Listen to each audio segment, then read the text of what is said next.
Hello, hello. Welcome to the Keystone and California Bridge, the role of substance use navigators in hospital-based substance use SUD treatment. And I am honored to be joined by Tuesday Owen. Tuesday, why don't you come on up here and tell us a little bit about yourself? Okay, my name is Tuesday Owen. I am the substance use navigator at Mercy General Hospital on J Street, and I am the one with the massive lived experience. And we'll get more into that in a little bit, but I've been there for not quite 2 years. Before I became a substance use navigator, I was at harm reduction and was there for a number of years. And before that, I was actually in like the private treatment centers and so forth. So very honored to be here today. Great. And we are delighted to have you. I'm Josh Luftig. I'm one of the founding members of California Bridge. I'm the director of harm reduction services. I work as a physician assistant at Highland Hospital on the front lines in the emergency department for the last 20 years. And we have no financial, Tuesday, do you have any financial disclosures? None to make. We have no disclosures. And it's National Recovery Month. Yay. Bridge, the role of the substance use navigator in hospital-based treatment. And California Bridge is a program of the Public Health Institute. Funding for California Bridge is provided through the Substance Abuse and Mental Health Services Administration State Opioid Response Grant to the California Department of Healthcare Services. Our goal is 24/7 access to high quality treatment of substance use disorders in all California hospitals by 2025. And we've seen the impact grow from 2019 to 2020 to over 50 hospitals. And now we're knocking on the door of 300 hospitals. We're over 200 now. This is becoming a statewide program that's having tremendous impact. We're really excited about the adoption of the California Bridge model across the state. We'll kick things off with a case. So a 28-year-old man snorts 2 grams of heroin a day. He's now in withdrawal, comes to the ED and states, I feel very sick and need help. What does your hospital do now? Like, think really, what would your hospital do with this particular patient? And what can a son do to help this patient? So the answer, I will answer on behalf of Highland Hospital and every hospital in California before we started bringing addiction treatment into the emergency department. And the answer before that time was we would do maybe some symptomatic treatment with medications that were not buprenorphine, that were medications to like ibuprofen, antidiarrheals, sort of patching up like a Band-Aid approach to this assortment of symptoms that make up withdrawal. And we would put all these Band-Aids over it, like kind of treat each symptom as they come, the nausea, the vomiting, the body aches, and do symptomatic treatment. And then we would give a piece of paper that would say a referral, like, get in touch with a methadone clinic. And that was the extent of the care. And that patient would be discharged. So really nothing meaningful or tangible, not getting at the root of the addiction, not even having much of a conversation about what the use pattern was, how we could actually maybe help engage deeply with where the person was at and what might be a useful intervention and what might be a more useful medication. And what would a son do? So the other thing is I'm sort of talking about things that the clinician would do because that's where I'm coming from. But there's this whole other element of what the substance use navigator can bring to the table. And that's what we're going to talk about today is what pieces beyond sort of routine healthcare does having a substance use navigator, what dimension do they bring? What skills do they bring to the table? So the California Bridge model is rapid, 3 pillars of it, rapid evidence-based treatment, meaning we're not holding addiction treatment way off as something, it's not a piece of paper and a referral. It's something that happens right now where the patient on demand. So someone shows up and we are providing high quality addiction treatment right at that moment, right when that person needs it. Because there's these windows of opportunity that occur all the time in emergency departments every day. there's these missed opportunities. And that's if you have a patient who's a registered patient in front of you, you have clinicians and navigators, and you have a whole team that's ready to help this patient. And often that opportunity is completely missed, and it's kicked to someone else. It's someone else's issue. And we want to bring that opportunity right into our lap and say, this is our opportunity. You walked into our house, and we are going to be the hosts of this house. We're going to provide you everything that you would, almost everything you would get at any other place. This is not someone else's. The buck stops here. So that's that first pillar. The second pillar is connection to ongoing care. That's a substance use navigator. That's the engagement and real linkage to follow up, not just you yourself are going to go work on getting follow up, sort through your insurance stuff. We're going to pave that. We're going to put it on the glide path. You're going to have an appointment. You're going to have insurance that works at that follow up, and you're going to have a scheduled date, and you're going to have a substance use navigator that's calling you, reminding you, connecting you, making sure that that engagement is continued from that sentinel visit. And cultural respect, that's changing the entire culture of the ED so that there's not the stigma and bias and hostile encounter that most people face when they enter a healthcare system, where they feel less than, they feel judged, they feel all kinds of negative feelings that keep them from engaging and opening up and having full disclosure and having a therapeutic relationship with the staff. The opioid epidemic takes more than one person and one profession. So it is a multi-dimensional, it's not a simple problem. Like addiction and where we're at in our country it's not just like, oh, I got this. It's just me. I'm going to go do this thing. I am constantly reaching for my substance use navigator to help me, to partner with me, and as many people as I can to bring into the situation anyone who's going to be useful to help a person who's in a crisis in chaotic substance use. And as I am reaching for my substance use navigator, my representative person, Tuesday, can you come up and tell us a little bit about your story and what brought you, how you became passionate about this model, and what you do, so your origin story, and how it informs your current work as a substance use navigator. Absolutely. So I obviously, when I came into this world, I was automatically just hit with trauma. So my childhood was full of trauma. I left home at 15, became a full-blown heroin addict by the time I was 17. Continued to use heroin for 24 years of my life. Took me to prison, homelessness. You could just imagine, right? The insanity. So I'm not going to mention the hospital, but somewhere in the course of my using, I went into the ER, and I don't recall what the reason was at that point, because I had been in and out.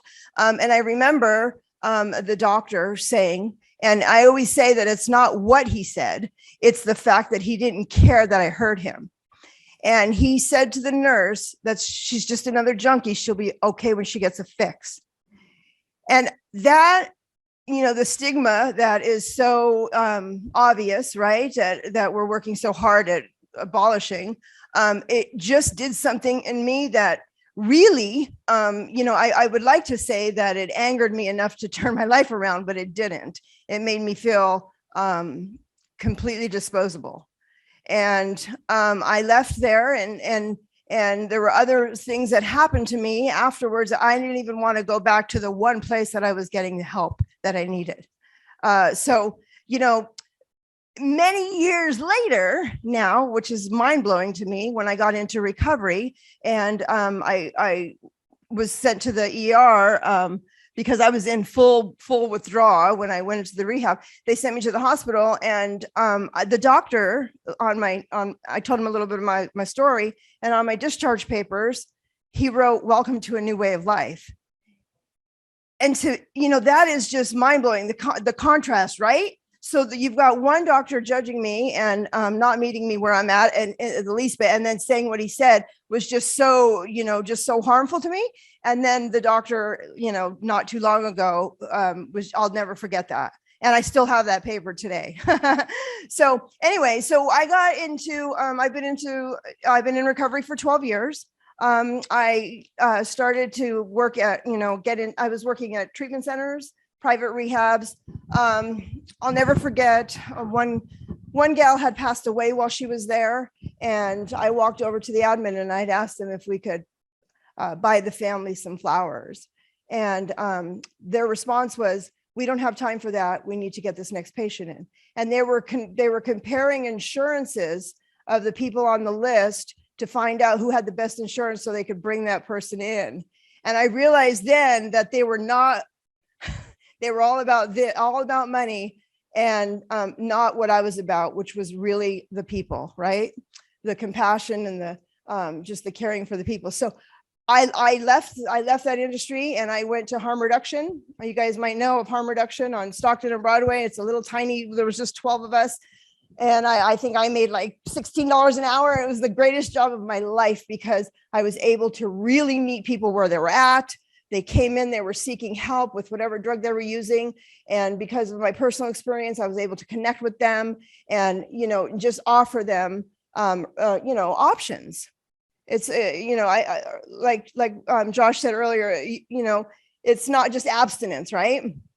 So I was able to offer them options and I did that for a number of years and I just fell in love with the whole harm reduction concept, right? Is meeting people where they're at, because the idea is we understand not everyone's ready to stop using drugs today. So what do? We keep them as safe as can be and alive so they can get to that point where they, if they choose to no longer use, then we'll be there for that too, right? But I absolutely loved that approach. And so I fell in love with harm reduction, absolutely fell in love with it. I actually began working with a substance use navigator. We worked closely together. He would send patients to me. I would send my clients to him. And then, after a couple of years there, he told me, hey, there's a substance use navigator position open. Would you be interested? I'm like, yes, totally. So I interviewed and, that's where I'm at now. And I absolutely love what I do. I'll tell you, it was very uncomfortable first going in, but now they don't like it when I have a day off because my phone is just constantly, they were messaging me right now as I sat here because they learn to rely on us because we are able to have that connection with the patients. We understand, we've been there, we get it. So I don't know if I'm going off topic or not, but one thing I always use as an example, because it's so funny, because how many times you hear people say, when they're the patient, when you're doing an assessment, they'll say, oh, I use 2 grams a day. Well, what does that mean? Like, what is 2 grams a day? Like somebody who just never used drugs before, they don't know what that is. The doctors don't know what that is. But, we're able to come in and know what that is, right? We know that, okay, if they're using $5 a day, or if they're using $50 a day, we as people, substance use navigators with lived experience, we're able to kind of take that and determine what might be a good starting dose for that patient according to their habit, their daily habit, right? So, yeah. And then,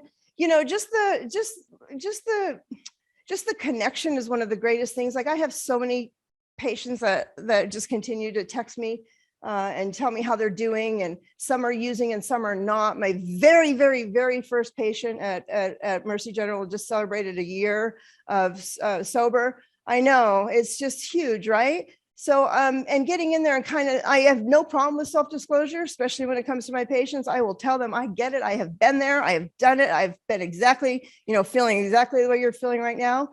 And sometimes just going in and, being that voice of just that calm voice that understands is really, powerful. It's really powerful because we're able to get through to them, right?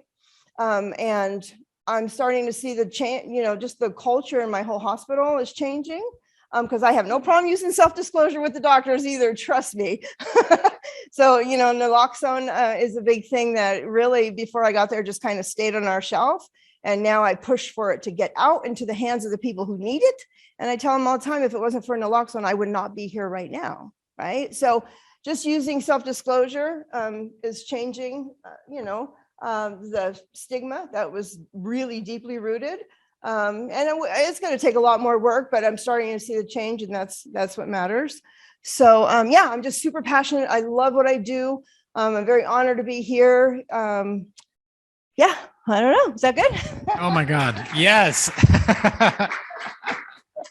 Thank you, Tuesday. There is so much in what you revealed about your work and your life and everything. And the fact that your phone is blowing up. I mean, that is a testament to the beyond the emergency department itself, the link that so what comes to mind immediately is the contrast to someone coming in and meeting that physician that you first met in that situation, instead of and then put that in contrast to meeting Tuesday. You come in and you meet Tuesday, and Tuesday is in your corner and is like right there with you and will go walk through walls to get you what you need in a totally different way. So that is California Bridge. And it gives me chills to even like think about it and talk about it, because it is so powerful. And just the way you're changing you as a single individual by having you in the center of a hospital and emergency department, you're bringing that entire institution forward in a totally different way. And you're bringing this entire community forward of people who are at high risk. They have an ally who's at the center of this, who knows their way around the hospital, can marshal resources, pull people in, break the trail for them and do so much. And it's saved so many lives. It's just really powerful. So Tuesday, thank you for sharing that and setting it off with the right note. I'm going to break down. So what I'm going to do is kind of break down and pull on different elements of what Tuesday and what every substance use navigator. And now, I mean, it is pretty amazing that this went from literally there were 2 navigators in the country, really, as far as I know. And now there's 200 across California, which is like, so there's Tuesday everywhere, which is amazing. I mean, so you can walk into 200 emergency departments and meet someone like Tuesday, who is like the narrative is totally different. Like people are blown away that they have someone like Tuesday who's there and is like talking to them in a way that makes sense to them. Before they had people who were just, it was a culture clash where they're not even speaking the same language. It's like this hostile, antagonistic battle to the finish line, rather than this total partnership, total alliance, totally gets it, right there for you. Someone you're going to continue to text each other a year after this ED visit. Like, that's amazing. Does not happen in healthcare. And that's only happening because of these substance use navigators. So to put it, just to break down to some of the finer points. So the support the ED team. So that's one way. So basically what Tuesday can bring to the table just far exceeds what I can bring as a provider. So we have the ER is a fast-paced work environment, and you don't control your workflow. Things are coming, people are coming in the door, the waiting room is piling up, and you're moving quickly. And so I see my role in the way I partner and the way the ED can partner with the substance use navigator is early identification of substance use disorder. So we do that by having signs out in the waiting room to create a culture. As you walk into our waiting room, you're like, whoa, there's like, I didn't see these signs before. Now there's all these signs saying addiction treatment starts here. Ask us to have buprenorphine, free naloxone available here, all plastered around the waiting room. Like that sends a message that says, I can disclose, because normally the normal mode, you're fighting against the normal mode of non-disclosure, of cryptic use, because there's no benefit to disclosing. I come to the ER for an abscess or an injury, something unwillingly. People don't normally come to the ER because they're having a fantastic day. Something crappy happened and they were forced to come to the ED. They overdosed and were dragged in by an ambulance, or something often very terrible happened that brought you in. And you're not in a place where you're really want to talk about your substance use disorder and go into that conversation and be humiliated by the staff there and be treated poorly, like Tuesday was treated probably more than once. I mean, you've shared that one, you don't want to undergo that abuse and shaming, and you feel your own shame, and you don't want that just dragged down in front of everyone in this horrible situation. So by starting to create this culture change that Tuesday is embodying with the way she communicates and engages patients, she's a living embodiment of that, and we all start to model that and mimic that and transmit that to our patients.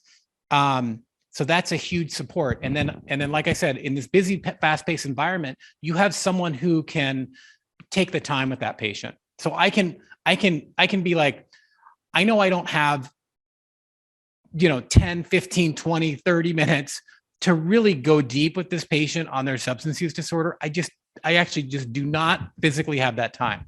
But I know that if we could get a substance use navigator activated early in the process, even in the lobby when they first register, if the front end staff can be aware, Tuesday can whip down there, have this whole conversation, and really get a really strong view of the patient before they even engage in the clinical relationship. So this is at the lobby. And then I can be like, hey, Tuesday, what do you got? What's going on?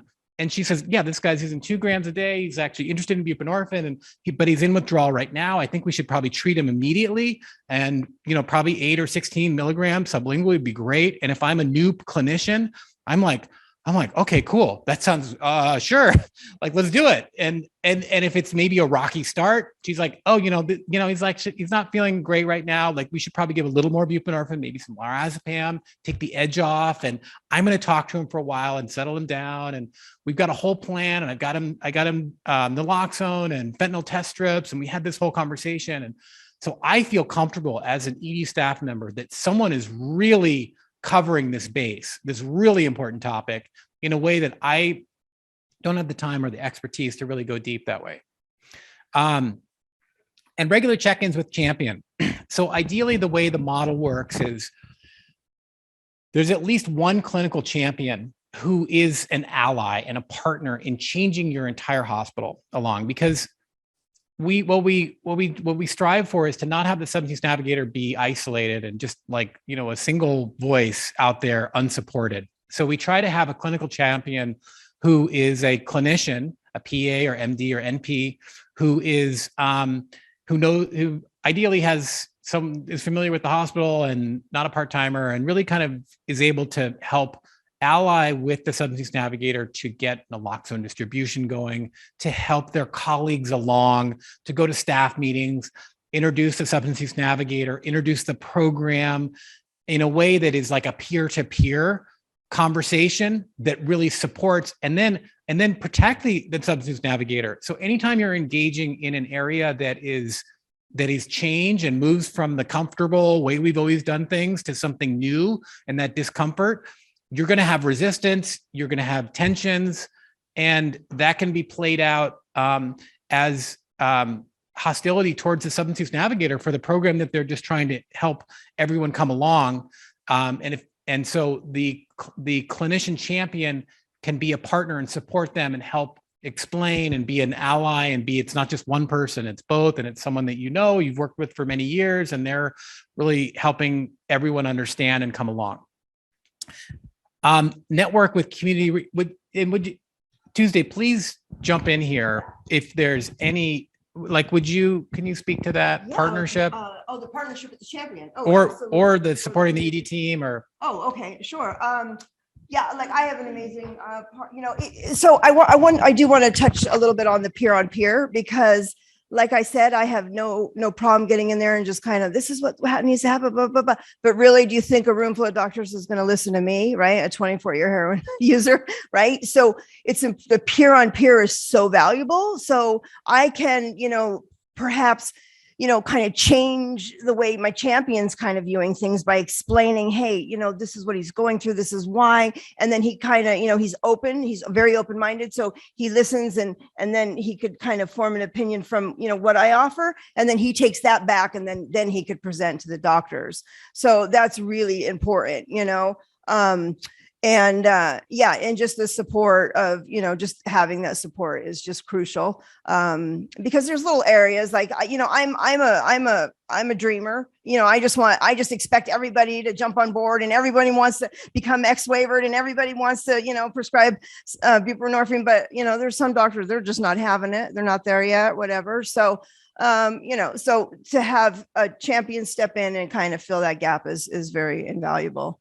Do you mind if I just bump to the next one? Sure. Okay, so network with community resources is huge. Now, I have to share, I've been to a lot of programs in Sacramento, so I actually have a firsthand, knowledge of how they are. But also, we literally go out and is it called vet? We go out and vet the programs.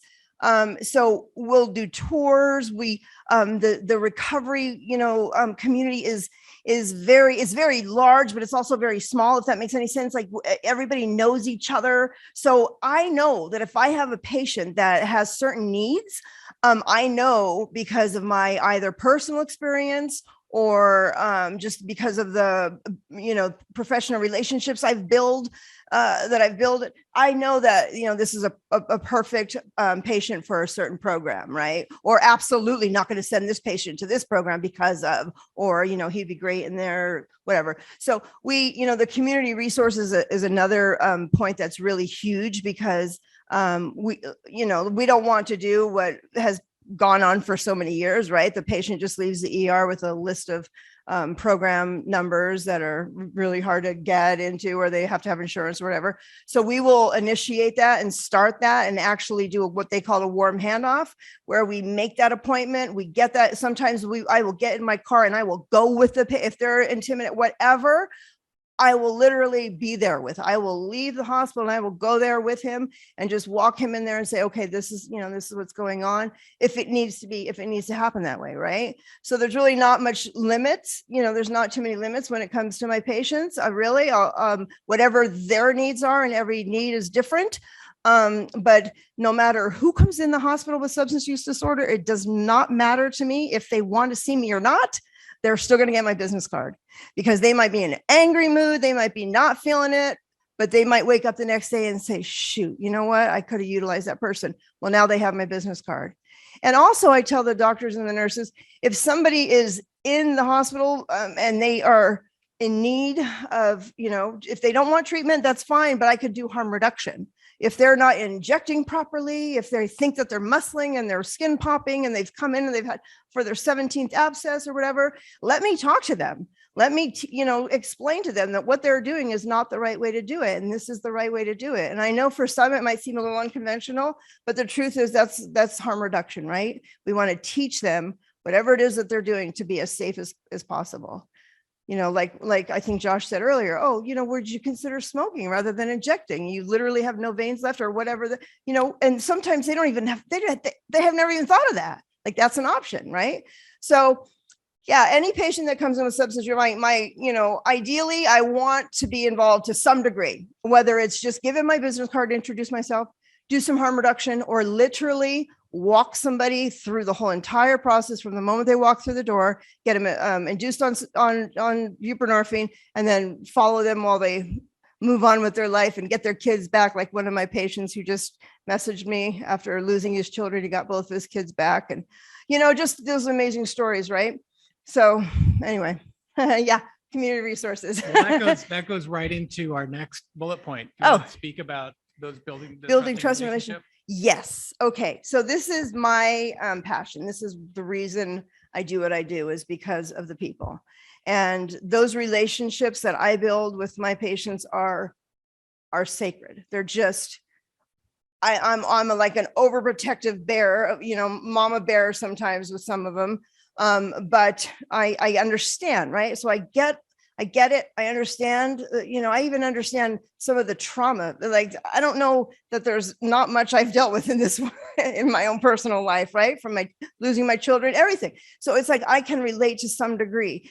And, just to see them when they first come in, and then to watch them, be interested, maybe not even thought about, getting treatment while they come into the ED. Maybe they're coming there for a broken arm or something, right? But they have substance use disorder. So, and then we start talking, and then to see the little spark in their eye, like, yeah, I am kind of interested.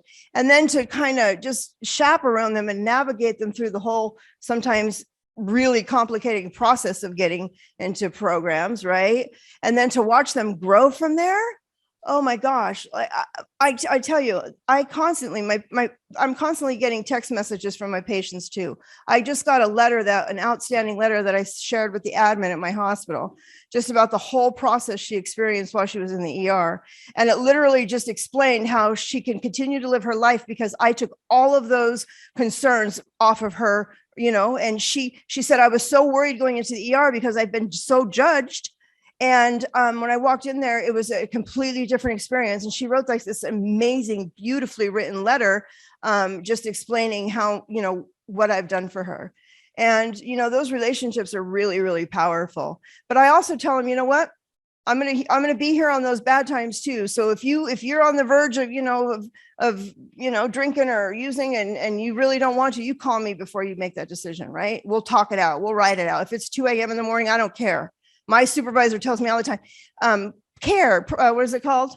Self-care. Shut your phone off on the weekend. I will never shut my phone off on the weekend. How could I, when I'm preaching, call me if things start getting rocky and if you find yourself getting into some behavior that you really don't want to, but the disease might be whispering to you, then why would I shut my phone off? So I will never shut my phone off. And I tell them, if you have to call me at 2 a.m., you call me, because we will talk through it. If I got to get in my car and drive to you, I will, And so anyway, so those are really, really, really precious to me, those relationships that we build, and the trust factor. I've had patients tell me I've told you things that I would never even consider telling in a medical, atmosphere. So, but it also helps me to understand, them and what they're going through and what they need, right? Because not everyone just needs treatment. They need, mental health or whatever. Most of our patients, because I'm right here on J Street, are unhoused. I would say probably 80, maybe even more, 80% or more of my patients that come in are unhoused. So why would we just treat the substance use and then just send them on their way, right? So there's other areas that we need to tap into. So we get out there and we build all these community relationships, right? So we have some outstanding resources. Okay, this is what we're going to do. And then when you're feeling better, we're going to go to step 2, which, is the process to get I started a program in my hospital for ID vouchers, because everyone was coming in with no ID and nobody was thinking, okay, we're giving a prescription and then they're leaving with the prescription, but they needed an ID to get their prescription, or they needed an ID. So no one was thinking like outside of the hospital, right? So I'm like, look, what are we doing here? These guys we're bringing them in, we're inducing them on buprenorphine, and then we're giving a prescription that they can't fill because they can't prove their identity. So I started a program inside of the ER, and it's very easy to do. If you want the information, I'll give it to you. And I get 300 vouchers, and we just write it out. And it basically is like a sworn statement that I swear that this person says who they say they are. And there's no fees involved. They just go to the DMV and they just get their ID. So now they have an ID. So now if they need to go and get on methadone or something, they can do that. They can go pick up their Suboxone. They can go into a rehab if they want to. So all of these little tiny things that people don't, they don't really, it's not like they just don't have the time to really even think about those things. They're treating the patients. And so these little, gaps we can fill, because, we understand, hey, this whole patient experience, might be something different for one person, but different for the other. So anyway, I can ramble on.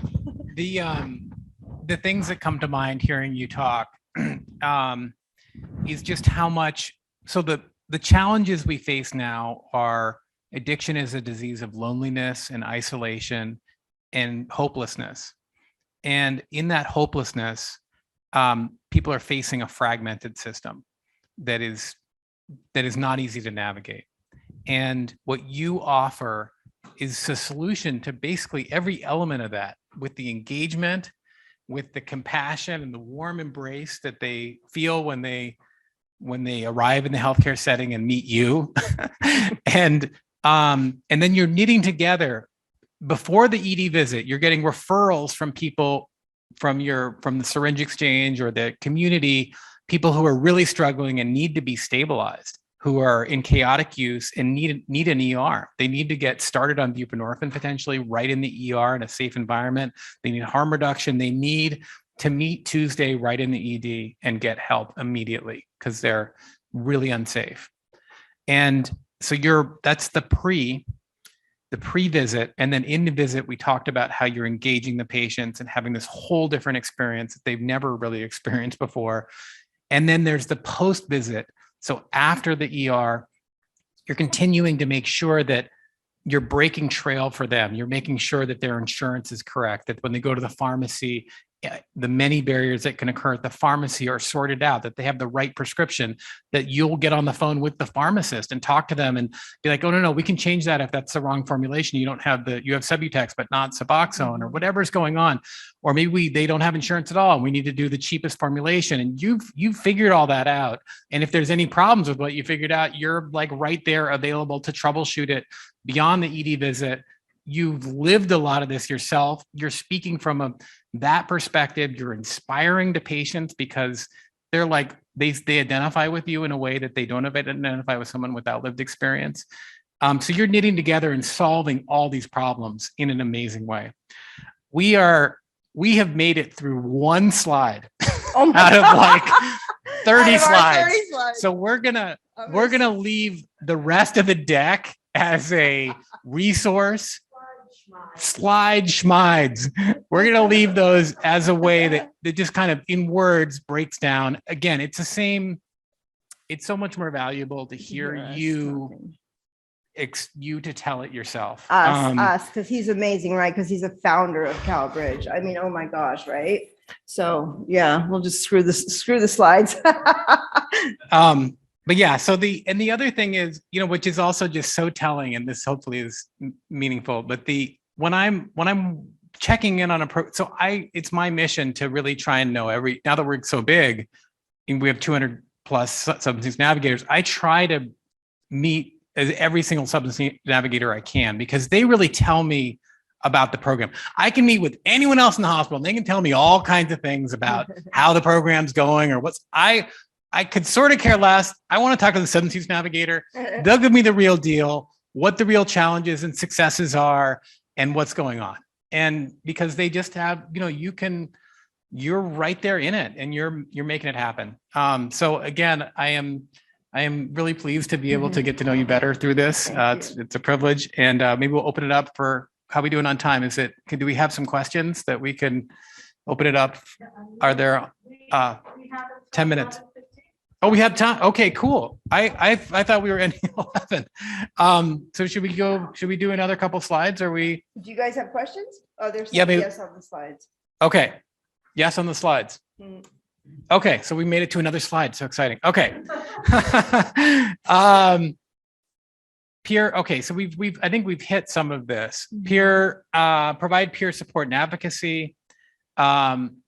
Role model for change in the ED, reducing stigma and bias. I mean, so much of this is language. And rather than, there's so many different ways to approach this, like we do approach it formally, where we'll have presentations like this, where we'll be like, these are words you use. These are words that are really stigmatizing. And this is people first language and people who use drugs. And, like the way you frame it and humanize people that you interact with in a healthcare setting is really important. So we'll do formal training, but man, having a Tuesday Owen, a substance use navigator who's modeling that behavior and this really positive, warm, radiant approach to patient engagement and doing that as a human being right in the situation sets the tone right there. So everyone can mimic that and learn from that day in, day out. Yeah. So, and then supporting, we talked about how you're supporting during each patient encounter, but then also program improvement and enhancement over time. So I'm going to set you up for this one too. Okay. So, the program improvement. So one is getting things like a naloxone distribution program going right out of the ED, getting real harm reduction going from the emergency department. That doesn't just happen on its own. That takes someone pushing it through. It's not it's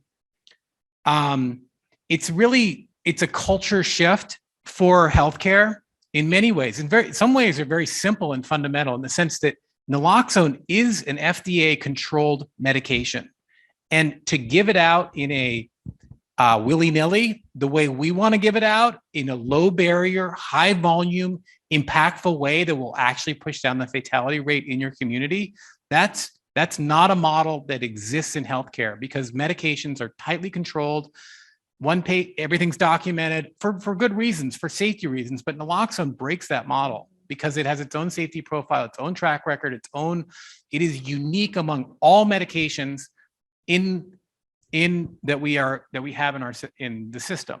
So to make that culture change, Tuesday, can you talk about how that has gone in your hospital and like how you were able to overcome some of those barriers? So I had a lot of pushback, and it wasn't until very recent that I started to gain some ground in that area, because the pharmacists, they're very, very, very, they've got restrictions and state guidelines and laws, and they have to just be very everything is inventoried and everything is dated and everything is like, and I'm just over here laid back, just give it to everybody, just send it out in the community. And so it was kind of like, a clash, right? So, but the beauty is, just really having these meetings and, explaining and giving them data, and look, over 170,000, people died of overdose from, last year, and just kind of, letting them, see the importance of it. And, we need to get it off the shelves and into the hands of the people who need it. Right. So I just did an event for overdose. August 31st is Overdose Awareness Day. So I did a huge event. And what's mind-boggling to me, honestly, and no offense, is I would think that they would, the doctors would go through some type of addiction training in their medical school, but they don't. So what you think that they should know something they don't know. And it's mind-boggling to me. So, I realized that, when I said, we had a 26-year-old, she had 6 kids, 26. She came into our ED like 4 times in 2 weeks from an overdose. So she was trying to use meth, but the meth had fentanyl in it, and she kept using from the same bag, and she kept overdosing. So I'm like, and I just casually said, she needs to test her drugs. And the doctor was like, what, test her? How does she do that? I'm like, what's a fentanyl tester? He's like, what's a fentanyl tester? He didn't even know what that was. So I explained it. I brought some over and I showed him, because I had no idea these even existed. Right. So it was amazing, because a few weeks later, we haven't really incorporated fentanyl testers yet at that time, but a few weeks later, he asked for one, which was just amazing, because he's kind of one of the very conservative doctors. He said, we need to get this patient some fentanyl testers. And instead of just getting it, I'm like, yes, of course I got it. I'm all excited. And he's like, just go give it to her, will you? But, the point is, you think that they know, and they don't. There's no addiction, in medical school or anything like that, addiction treatment. And then also they don't know about, even the nurses thought they could not give Narcan and naloxone unless the doctors wrote a script for it. So just teach, just kind of, just really advocating to get that out there and explaining, the reasons why, and the differences between the pharmacy, naloxone, and the naloxone from the NDP, naloxone distribution program. The difference between the two really opens their eyes, right? They don't really know, because they've done something, one way for so long. And then, there's challenges when you go in as a substance use navigator. There's always going to be, but just keep moving forward and just keep, doing what you do. And like I said, I've been there not quite 2 years, and it's amazing the changes that I've seen so far. So there was we have a bridge clinic, which is set up because we recognized that we had so many people we were seeing in the ER. We needed a clinic that was dedicated to bridging people and continuing the prescriptions and following up, and creating a resource that didn't exist in our community. Anyhow, so we have this bridge clinic, and it's also become a de facto syringe exchange. We partnered with our HEPAC, with our local syringe exchange. We're in their service area, and we've been able to provide a lot of basically full spectrum harm reduction, everything we can imagine is available now from the hospital, which is great. And we had a new practice manager or someone in a leadership role was like, hey, we have all this naloxone like laying around, like, Jayco's going to come and shut us down, or was kind of trying to like tidy up and like pull back on the amount of stuff that was just out and freely available for the taking. And the substance use navigators freaked out, like, which was great because it was like there was a visceral response of like, no, they need to be able to just take these kids without even talking to people necessarily. We need to have them that available. And it's things like that where we will often gut check decisions with the substance use navigators who also we love substance use navigators that have experience on the syringe exchanges and have a really deep understanding of harm reduction to help us with the harm reduction model, because it is, as you said, the training is not there in healthcare. It's a completely missed. There's progress being made, but most people practicing medicine now, most people who are nurses now, most people who are techs now, basically the entire healthcare apparatus is untrained. Like that's the state of acute care and hospital care. They don't have formal training in addiction. So what you're left with is pop culture. You basically have this like, gut it out, like it's a moral, you have these ideas about addiction that are not informed by science. So if you have someone who has a harm reduction background, who's there, who can help you walk along the path, tell you about fentanyl test strips, give you a clue as to what this might be, it's really helpful to have an expert in the situation. I'd say that, yeah. I'm gonna share a quick little story. Last week, I went toe to toe with one of the pharmacists, and the question had come up about staff, whether staff could have naloxone. And I said yes, and he's like, absolutely no, absolutely not. We can't. I said, why would we not give it to staff? Why, if they have a child or them themselves or anybody in their life is at risk of an overdose, what makes that staff person any different than the patient that comes in here? And he kind of thought about it, and he's like, well, what if they just want to abuse it? I'm like, look, there should be one question asked if somebody asks you for Narcan or naloxone, excuse me. One question asked: is one kit enough? Is one kit enough? That's it. Right. And so we kind of went toe to toe, and I had to give him all of the paperwork that Josh put together and all this. He literally read it all in 2 days, and he came back to me and he apologized. He said, I didn't know because we have, we're so restricted. But so they just don't know. And we don't want to obviously advertise it so all the staff could come. But if the staff person asks for it, absolutely give it. Right. So anyway, I just wanted to throw that out there because it was recent, and it was pretty amazing. But anyway. Okay. And again, I think we've covered some of this. Navigating complex fragmented outpatient follow-up, the fragmented system that is if anyone has tried themselves or tried to get a loved one into care, into treatment, oh my God, it's just like the hardest thing in the world. And we're expecting people who are in chaotic use that may have co-occurring psychiatric disorder, may have homelessness, may have food insecurity, to navigate this complex system that someone without all those strikes has a hard time navigating. It is nightmarish to navigate. And with the county, it takes weeks to get into treatment. So, we advocate, and we could bridge that, right? That's what Bridge is all about, CalBridge. So we can get them into treatment, just not inpatient treatment, until their bed becomes available. We can, get them on buprenorphine, and we could start treatment at that moment. And then when a bed becomes available, 6 weeks, sometimes 3 months down the line, we still have been treating the addiction, and then the bed becomes available. So otherwise, left to themselves, they'd have to go back out there and use until that bed became available, probably call every day and at risk of overdose, right? All of those things. So we just kind of fill in those gaps. That's what the bridge actually means. We bridge them into treatment, whatever that might be. And it's interesting because the two pieces of treatment are, one is that they're immediately started on medication.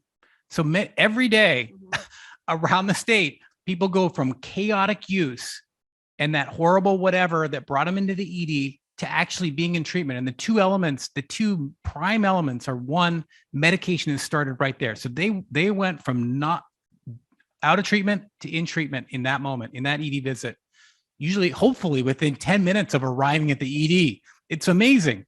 And the other element of being in treatment is they're engaged with someone who really cares and really knows the system. So those two pieces, two pillars of treatment that are so powerful, the best possible medication we have and the best possible advocate we have, are both right there, meeting that patient right where they are, right where they land, where they collapse in the ED, and we pick them up and give them the best possible things we can in the form of the substance use navigator and the medication right there. And so that they're protected as they make it to the next step, and that they're continue to be supported. It's not a high buy. It's like you're here and you're in treatment. We're protecting you now. We're getting you through the rough part that the clinics struggle with, the start.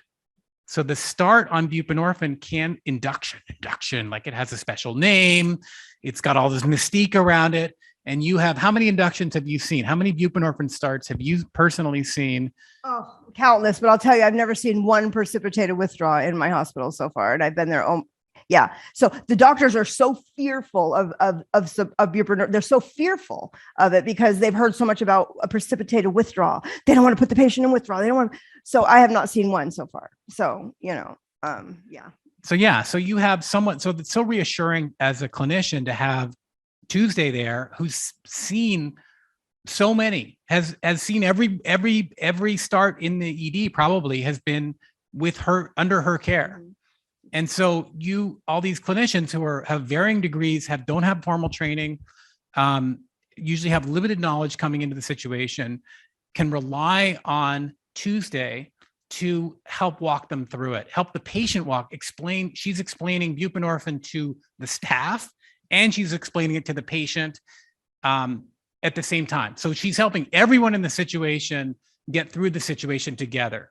Because they were leaning on the opioid. When was the last time you used opioid? But that's not the question we asked, right? When was the last time you used any drug, right? Because fentanyl isn't everything, right? So we want to kind of treat every patient like they've got fentanyl, whether they do or not. That's how I do it. So when was the last time? Okay, you haven't used opioid and, you haven't used heroin in 12 hours, but you did meth right before you came in here, right? So we have to, take that into consideration also. That is a great, so right here, I'm picking up great tips. It's amazing. So those kinds of things. So that just day in, day out. And so that's probably why you've never had a precipitated withdrawal, and I have. So yeah, and I will say that's also part of it, and you identified it can also be sort of a stigma bias thing where people are like, oh, I don't want to go there because I might put it in precipitated withdrawal. So they're able to there's like the inclination to want to disengage and just move on to the next patient and stay away from this topic that is uncomfortable because the discomfort is part of their own lack of knowledge. You have someone who's an experienced clinician and do all kinds of amazing things, can crack chests, can intubate, do all these things. And it doesn't feel comfortable to be in a space where you're feeling like you don't know the first thing about addiction. And there's, you've heard of precipitated withdrawal and you're really anxious about screwing it up. And I, going into it early, my greatest fear was that I was going to turn someone off to this life-saving medication. I was going to get it wrong.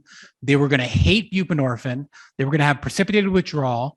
And then that one thing that was really the key, the best medication we had for that patient would be a failure, and they would never go back to it, and they would go on to overdose and die later. So I just had this terror that was going to happen.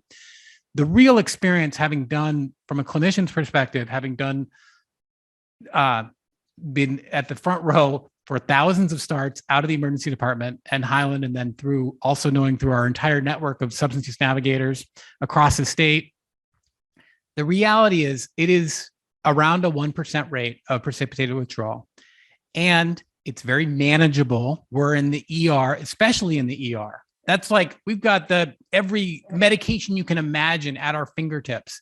We can put a line in, we can give IV therapy, we can give IV fluids, we can give antiemetics, we can, most importantly, give more buprenorphine, push people through. We can have an ally. We can have a Tuesday Owen there who is going to coach the patient, encourage them, and reassure them that it's going to be okay. We're going to get through this. And sure enough, those patients, once again, they recognize that you're going to the mat for them, even if they're having a rocky course, and they follow up. These rare patients that do have precipitated withdrawal stay engaged with treatment and will come back. Even they'll go home, they'll sleep off the rest of it, and then it'll all stabilize. And then they'll come back and continue on buprenorphine. It's amazing because of that engagement, because the substance use navigator was there. Are we getting signals that it's time? 5 minutes. Okay. Till the questions, right? Till the end. Yep. Okay. Are there, so maybe we should pause and see if there are questions. We're opening it up for questions. Okay.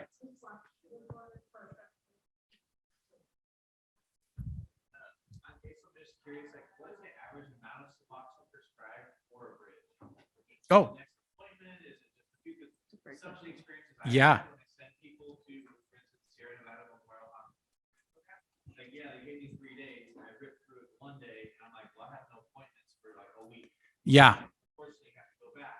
Then the stigma. And then Great. how do we tell them to ask for more? Right.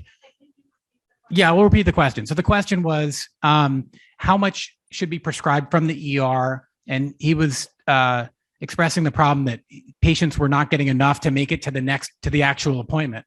So the practice that I encourage is for putting in a lot of buffer.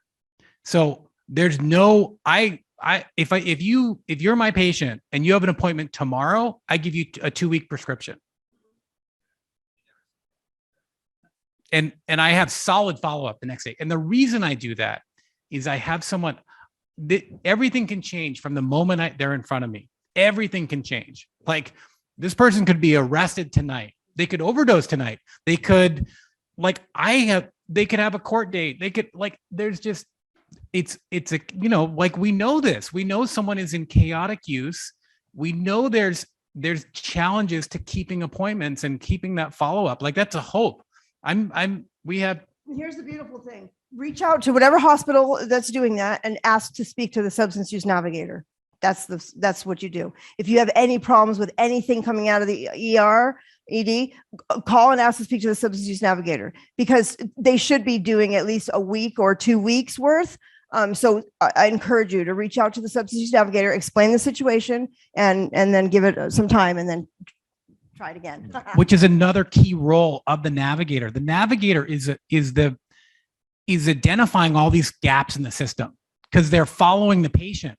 It's not goodbye, good luck. It's like, oh, this feedback is coming back to the system and there's an observer who can help improve the system. And what other situation could you ever do that? Right? Call the hospital and tell the doctor they're not prescribing enough. No other situation. We have some other questions over here real quick. Okay. I know we got like a minute. Online that says there's discussion about addressing stigma for those on Suboxone in 12-step. Yeah.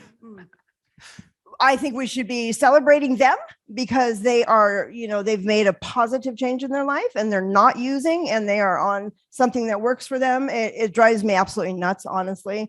When people come into, the rooms, NA or whatever, and they say they're not clean because they're on some type of medication. That person, in my opinion, should be celebrated. So that's my opinion. And often my understanding is you can find different 12-step chapters. Luckily, there's lots of 12-step chapters and some of them are hostile to MAT and some are very supportive of MAT. So you can find one that works for you. MARA, Medication Assisted Recovery Anonymous. Okay. Online and in person. Fantastic. MARA.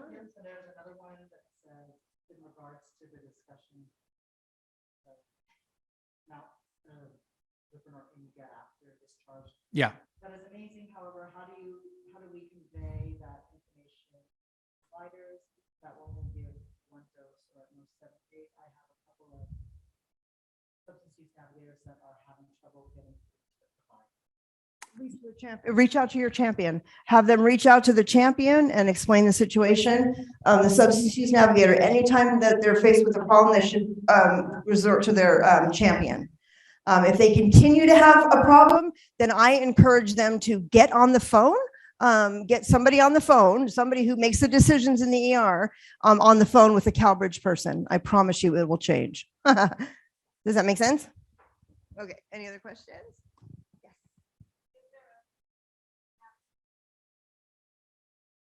Yes. Is there a substance? The question is there a substance navigator 24/7? We would love for that to be true. We do. The substance navigator is encouraged, and the champion team are encouraged to develop an after hours plan so that you always have the capacity. So whether it is the substance navigator follows up the next day with a call, sometimes we'll even hold patients in the ED. Say they come in at 3 a.m. They need to recover. They need some treatment anyway. Then we'll hold them and they'll be waiting for in the ED. But there's always a connection to the navigator. There's always buprenorphine is always prescribed or administered if needed.